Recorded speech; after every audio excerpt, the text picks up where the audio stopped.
All right, here we go. Module number 6, ethical reviews and why.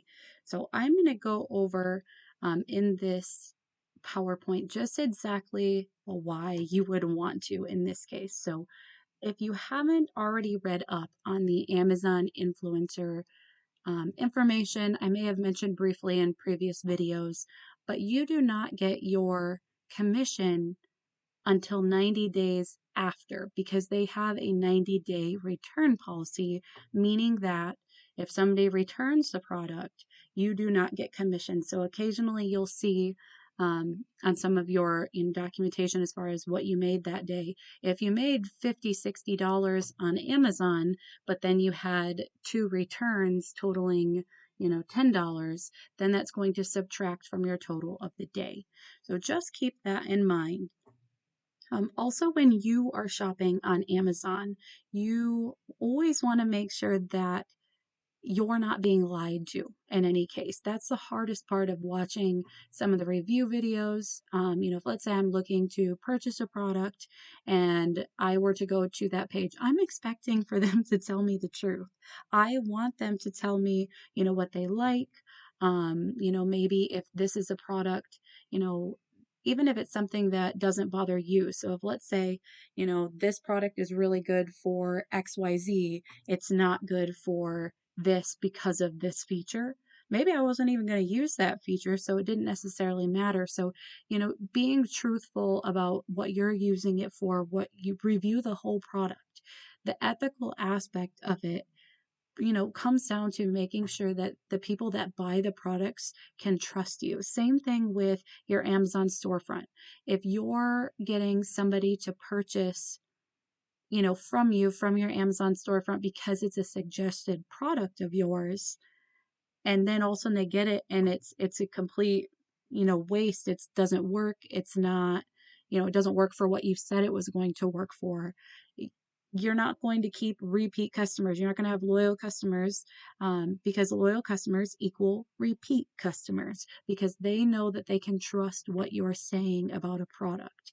Um, if I were to go to a review on Amazon and it says that it's going to work for my phone, let's say it's a phone holder for something, for digital marketing or affiliate marketing or anything that I'm going to use to make, this course, I'm going to want to make sure that works. So if they say that this is going to plug into an HP laptop and work perfectly, but then when I get it, it doesn't even hook up to an HP laptop and it doesn't work, I'm going to return it.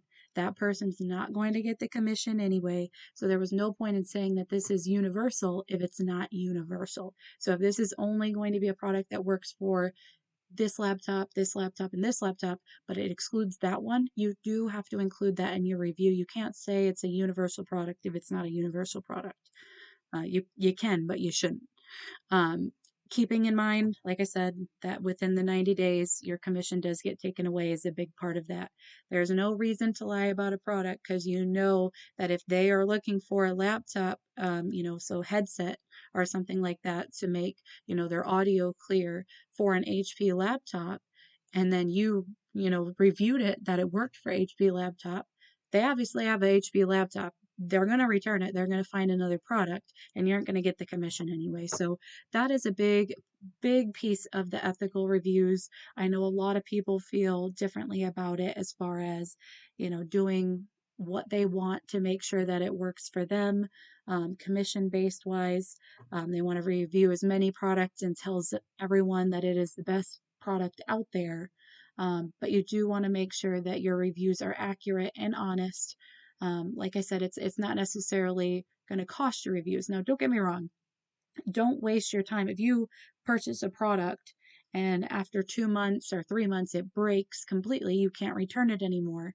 Don't do a review video on it and say it's, complete crap, for lack of a better word, because why waste your time, on that case, especially for your Amazon storefront. Now, don't get me wrong, you can do a review, a personal review, but don't waste the time of going through and editing a video just to tell everyone that it's not a great product. It's just not in your business best interest to go and review bad products. You want to make sure that you're just reviewing the good products and go through that way. If there is something on your page that you review when you first get it, and then it does break after 3 months, the video is already up, you do have the ability to take that video down and not suggest that product anymore. It is up to you at that point. That's kind of the ethical piece of this, and why it's important to just kind of think through that process. That's the big part of this ethical review section. It's just trying to make sure that you're aware of the importance of making sure that your reviews are accurate, that you are not saying, the product is the best product out there when it's not. And if it, broke right away, there's no sense in making that review video as well.